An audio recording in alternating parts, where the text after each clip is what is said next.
뉴스야 시작합니다. 정치부 이태희 기자 나와 있습니다. 첫 번째 물음표 볼까요? 네, 첫 번째 물음표는 윤석열, 이름대로 산다입니다. 윤석열 대통령의 성렬이라는 이름을 말하는 겁니까? 윤 대통령의 천주교 세례명 이야기를 해보려고 합니다. 윤 대통령은 대학 시절 친구들과 서울 명동성당을 다녔다고 하는데요. 수녀님이 암브로시우스라는 세례명을 지어줬다고 합니다. 보통 세례명은 자신의 생일과 비슷한 축일을 지닌 성인의 이름을 택하는데 축일은 12월 7일, 윤 대통령 생일은 12월 18일로 비슷했을 뿐 아니라 법률가와 법대생이라는 점도 닮아 있어서 그렇게 정했다고 합니다. 네, 법률가 출신이란 공통점이 있다는 게 참 독특하네요. 이 종교계 입문도 갑작스러웠습니다. 네. 약 1600년 전 암브로시우스는 이탈리아 밀라노에서 집정관, 지금으로 하면 장관직을 수행하고 있었는데요. 이 지역 관할 주교를 임명하는 문제를 두고 벌어진 내분을 중재하다가 갑자기 현장에서 주교 후보로 추대됐습니다. 아직 세례도 받지 않은 예비 신자가 얼떨결에 지역 주교로 오르게 된 겁니다. 윤석열 대통령도 정치에 입문한 지 4개월 만에 대통령 후보가 됐고 또 1년도 안 돼서 대선에서 승리를 했잖아요. 이런 점도 비슷하네요. 국민이 불러서 나왔다고는 하지만 준비할 수 있는 물리적인 시간 자체가 부족했기 때문에 공부와 실전을 동시에 병행할 수밖에 없다는 점이 닮아 있다고도 할 수 있겠습니다. 네. 제가 오늘 이제 첫 발을 디디고 시작을 하니까 또 배우겠습니다. 듣고 배우겠습니다. 이 역대 대통령들 가운데 가톨릭 신자들이 많이 있었죠. 네, 김대중, 노무현, 박근혜, 문재인 전 대통령 등이 가톨릭 신자였습니다. 네. 특히 문재인 전 대통령의 세례명은 티모테오였는데요. 성경에 등장하는 사도 바오로의 제자이면서도 소울메이트였던 관계로 알려진 인물입니다. 노무현 전 대통령과의 관계와 닮아 있다는 얘기도 나왔었습니다. 그렇군요. 첫 번째 물음표 정해볼까요? 네, 첫 번째 물음표 윤석열 이름대로 산다의 느낌표는 끝까지 닮은 꼴로 하겠습니다. 네. 이 암브로시우스는 교단 내에서 영향력이 상당했다고 하는데요. 특히 연설 능력이 탁월했고 사회봉사에도 적극적이었다고 합니다. 나눔은 자선이 아닌 정의라는 신념으로 가난한 사람들을 섬겼다고 하는데 이런 모습을 인정받아 압도적인 민중 지지를 받았다고 합니다. 반면 윤 대통령에 대한 국정운영 기대치는 아직 역대 최저 수준을 기록하고 있습니다. 진영을 가리지 않고 민심을 얻어내는 게 과제라는 점에서 배워야 할 부분이죠. 그런 점에서 지난 3월 윤 대통령을 만난 정순택 대주교가 당부한 말로 느낌표를 마무리해 보겠습니다.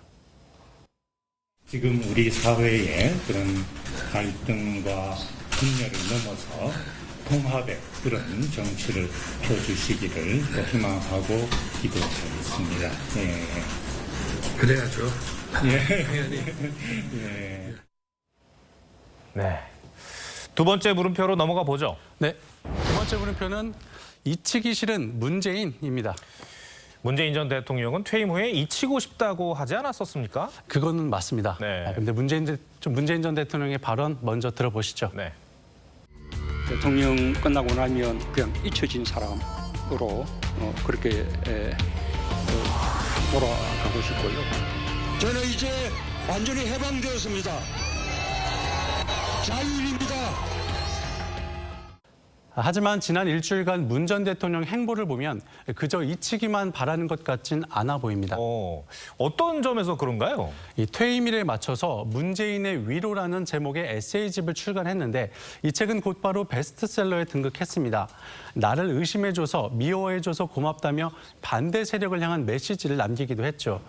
SNS 활동도 열심입니다. 퇴임 이틀 만엔 첫 외출 소감을 올리면서 SNS 활동을 재개했었는데 오늘 오후에도 글을 올렸습니다. 네. 미사를 다녀와 냉면을 먹고 왔다. 그런데 확성기 소음과 욕설이 함께하는 이 반지성이 시골 마을 평온을 깨고 있다며 사저 주변 집회와 시위에 대해 이 지역 주민들에게 사과하기도 했습니다. 반지성이란 표현을 쓴 게 꽤 의미심장해 보여요.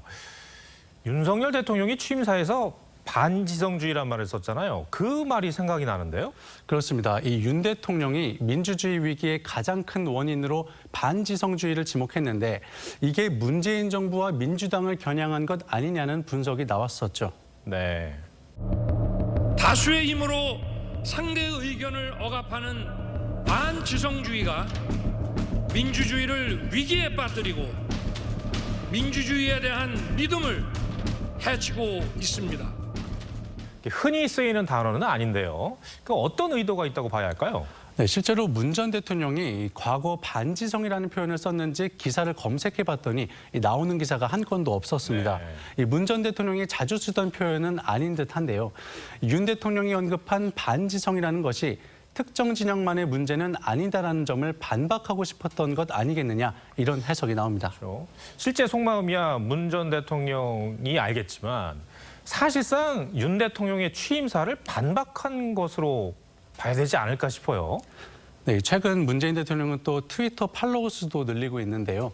문 전 대통령에게 팔로우를 받았다고 자랑하는 트위터 계정 몇 개를 들여다봤더니 이재명 전 경기지사를 강하게 비판하는 글을 다수 올리기도 하는 강성 친문 지지자로 추정되는 분들도 꽤 있었습니다.